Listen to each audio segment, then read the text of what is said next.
उस शख्सियत को आपके सामने पेश कर रहा हूँ। मैं जिस जबान से बहुत मोहब्बत करता हूँ वो जबान का नाम उस शख्स ने अपना तखल्लुस रखा हुआ है। मेरी मुराद जनाब इम्तियाज उर्दू साहब से।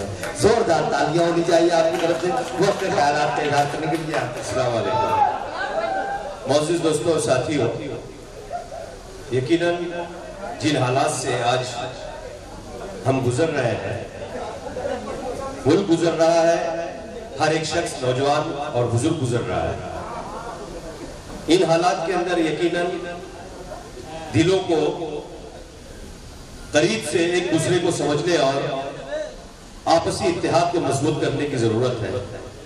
और इसी के पेश नजर जहां सियासत एक तरफ अपने तमाम रानाइयों के साथ, अपनी बदसूरती के साथ और अपनी कूटनीतियों और नीतियों की जो रास्तों पे नजर आती है, इन हालात में भी हम एक है, ये शहर एक है, हम जिस जमीन से वाबस्ता है उसकी मोहब्बत और तहजीब एक है।